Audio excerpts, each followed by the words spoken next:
here we are. We're back. It's the weekly forecast for September 2nd through the 8th. I'm Kara Hart. I am a numerologist and an astrologer. This is my best friend, Sophie Wan. Astrologer and celestial guide.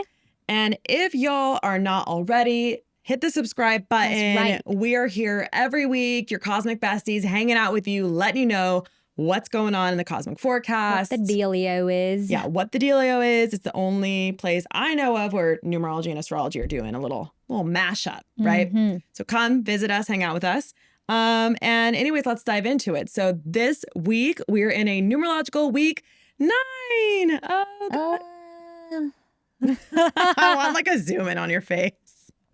Cue like, hello, darkness, my old friend. God. I know. Let me get my tiny violin out. Yeah, so the 9 energy can be a tough energy. Let me go and cry. Yeah. So the 9 is really a number of death and endings and completion. And this doesn't mean like physical death necessarily. It's just could be an ego death. It could be just a metaphorical death, but it is a time to let go and let God, right? 9 is all about letting go, surrendering. Okay. So this is, again, there are going to be things that come up this week where you're like, do I really need that in my life anymore? And that could be a relationship. It could be your work. It could be something very small. Like maybe you're just looking at your closet, getting dressed, and you're like, you know what? I'm kind of over these clothes.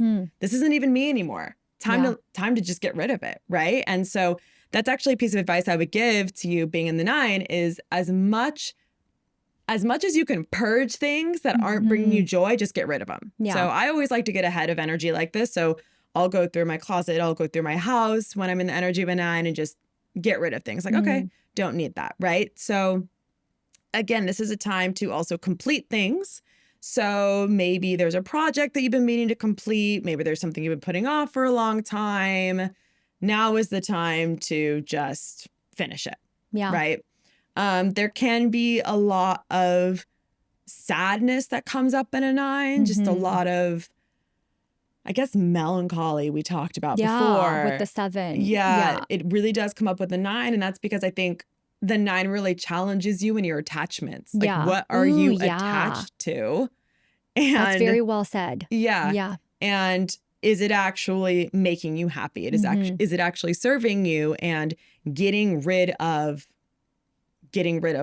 again, like the things that don't serve you. Yeah. And I think that's the hardest thing for humans is to release attachment. That's like our bottom line existential journeys about, I mean, especially according to the Vedas, it's all about liberation, detachment.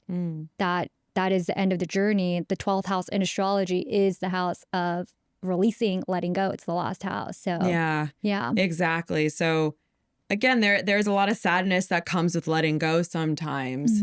But the beautiful thing about the 9 is that on the other side of that energy is always a new beginning. Yeah. Right. So I always see the 9 as more of like a chrysalis phase where you're the caterpillar that's gone into the cocoon, you're melting down into this cosmic goo, and then you're being rebuilt to be this butterfly, but you're not actually going to be the beautiful butterfly until next week when we're in the energy of a 1. So again, just let yourself melt down, be like goo and let go and let God. Yes. But I hate letting go. Yes. Just the iron grip. But I think like, there's ways to work on that. Like I remember when I was really struggling in my year 9 to let go, I kept watching these videos on YouTube about like attachment. How to detach. Yeah. So if you can, just have a don't give a fuck attitude this week. That will get you through most things in life, to be honest. Yes. Yeah. Totally agree. Yeah. Yeah. It's cosmically, astrologically a little bit intense because we've got this new moon happening on Monday, September 2nd. So mark your calendars. And it's interesting because new moons are all about new beginnings. But, mixed in with this 9, I think you can't have a new beginning if you still got all these like chapters open that need to close. Yeah. And that's kind of what this is telling me. That's a good point. The new moon is going to be in the sign of Virgo for Western astrology and Leo for Vedic. And it's specifically in the lunar mansion, Purva Phalguni. It's a little bit of a mouthful, which is symbolized by a bed. So it's really interesting because it's got this like love, sexual vibe, sexuality, creativity, and it's symbolized by fire. And so this is actually a little bit of a fiery new moon. And, you know, it's a very fierce new moon. That's what I would call it. And symbolized with this open fire. And so that day, we also have Mars square Neptune. And Mars is a planet that represents sex and aggression. And Neptune's like delusional. Delusional. But it's like also what I would call Venus on steroids. It's like this, and this energy almost feels obsessive. So what this tells me is you need to, you know, cut through the things that you're holding on to with like an iron grip. It's time to like release those and let those go. And you got to be kind of ruthless about it. And so if you are obsessive about a love and you're kind of delusional about a love that is not serving you, it's kind of like maybe you got to let that one go so that you can invite in new love into your life.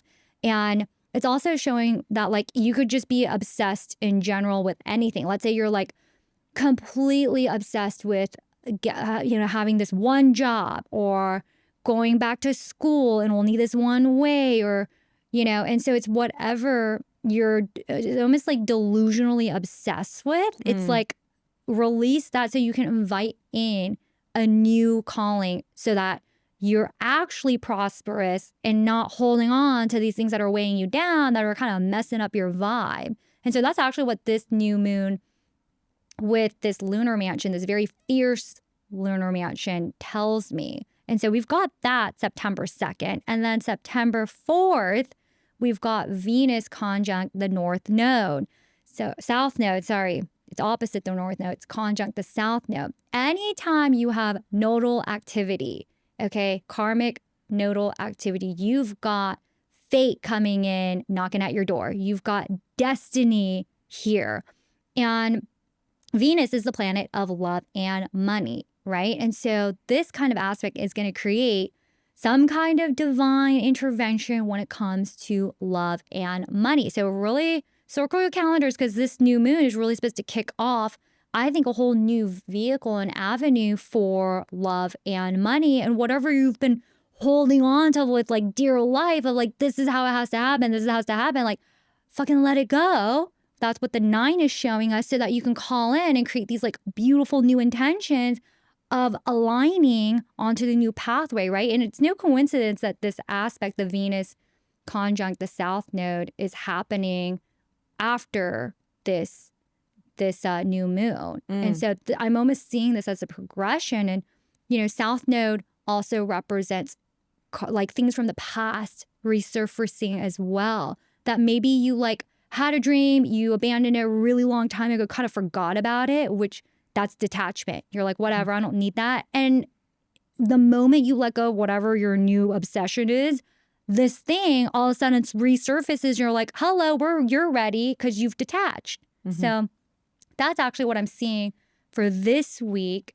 Definitely let us know in the comments how your week pans out, and if anybody from the past comes back, lovers or relationships, opportunities, things like that with this week and this new moon. But that's what I'm seeing.